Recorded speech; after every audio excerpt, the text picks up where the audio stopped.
All right, welcome to The Explainer. Today we're going to do something a little different. We're going to look at a huge 200-year chunk of history, but not as a bunch of separate things that just happened. Instead, we're going to see it as one single massive chain reaction.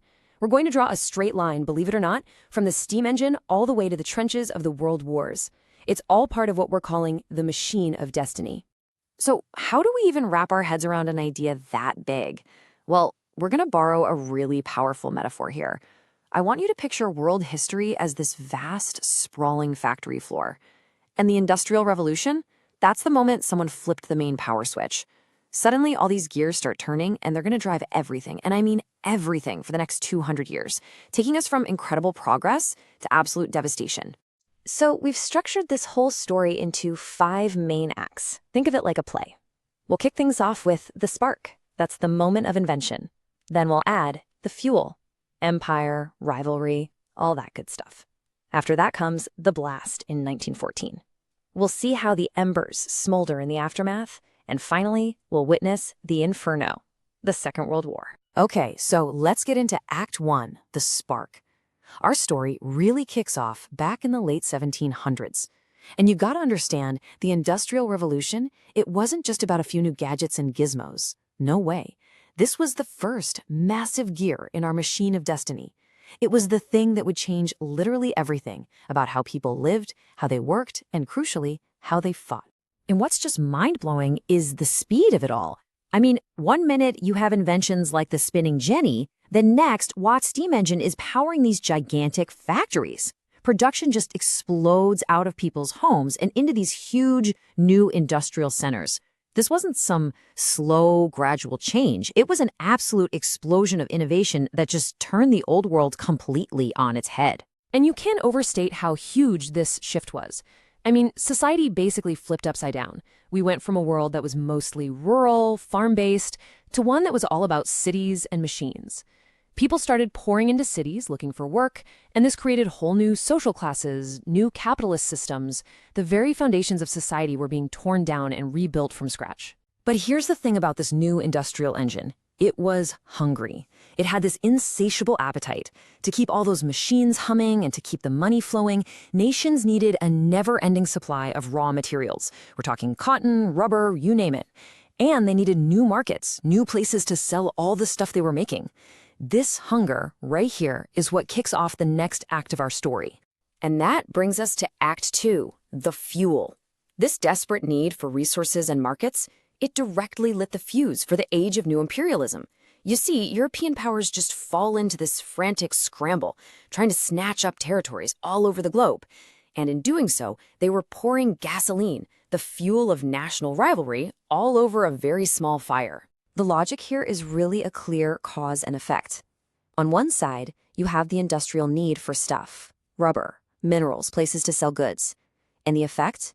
You get things like the Berlin Conference in 1884, where European leaders literally sat down with a map and carved up Africa for themselves, completely ignoring the millions of people who actually lived there. And this wasn't just about money anymore. This scramble for colonies became a measure of national greatness, which of course just ratcheted up the tension and kicked off massive military arms races. Now, you might be wondering, how did they justify all this? Well, they came up with some pretty powerful ideologies to make it seem okay. You get phrases like Britain's white man's burden, this idea that they had a duty to go out and civilize other nations. But what it really did was create this dangerous mix of national pride and a sense of superiority, which just made the competition between empires like Britain, Germany, and France even hotter. So, by the time we get to the early 1900s, all these rivalries have hardened into 2 huge opposing military alliances, the Triple Entente and the Triple Alliance. Think of them as a bunch of tangled electrical wires. If you trip one, the whole system is designed to blow a fuse. The entire continent of Europe was basically a powder keg, just 2 massive armed camps locked in a standoff. Which brings us to Act 3, the blast.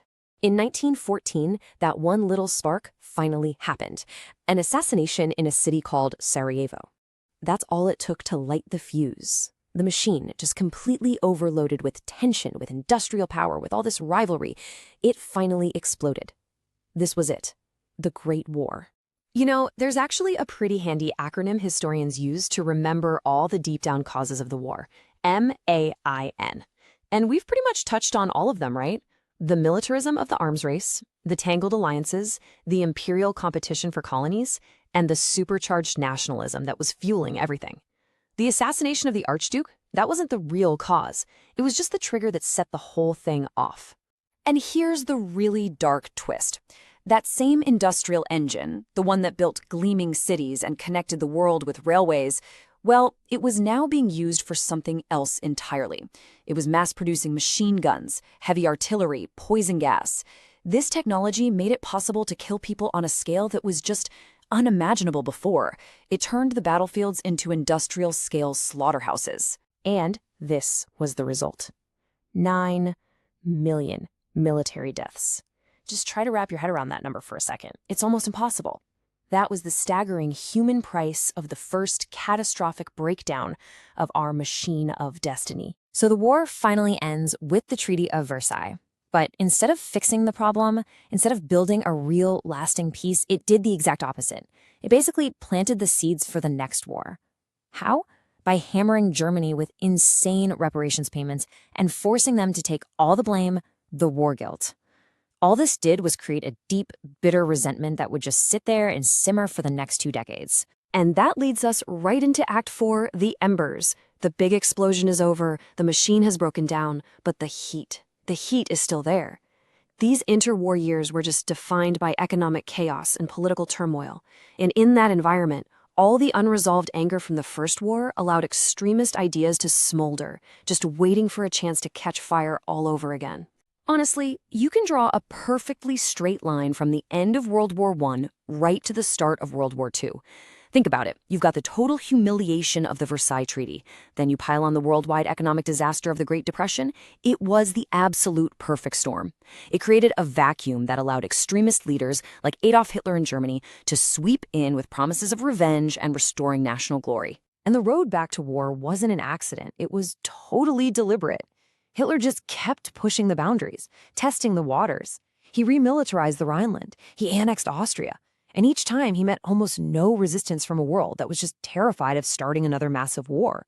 Of course, every time he got away with something, it just emboldened him and the other Axis powers, making that final bigger conflict pretty much inevitable. And so we come to our final act, the inferno. The machine of destiny clanks back to life, and this time its gears are grinding with an even greater fury. Those smoldering embers of resentment finally burst into a raging global inferno, dragging the entire planet into the single most destructive war humanity has ever seen. It is so crucial to understand this. World War II was not some separate new event. It was Act 5 of the exact same story. It was basically World War I Part 2. Fought over the same unresolved issues, but this time the technology was even more terrifying. We're talking blitzkrieg, massive aircraft carriers, and of course the atomic bomb. All of it born from the same industrial roots, but now perfected for one thing: maximum destruction. And the price tag for this final catastrophic overload? Somewhere between 50 and 80 million people dead, civilians and soldiers. It's a number that's it's beyond comprehension. This was the ultimate horrifying end to that chain reaction that all started so innocently in a British textile mill nearly 2 centuries before. So, after all that, what's the big takeaway? It's that history isn't just a list of random events and dates you memorize for a test. It's more like a complex machine. All the gears, industry, empire, ideas, technology, they're all interconnected. You turn one, even just a little bit, and the whole world can shift in ways you never expected. Which, of course, leaves us with a pretty big question to think about. If history is a machine, what gears are turning right now? If the 20th century was all about the machine set in motion by the Industrial Revolution, what are the great machines of our time?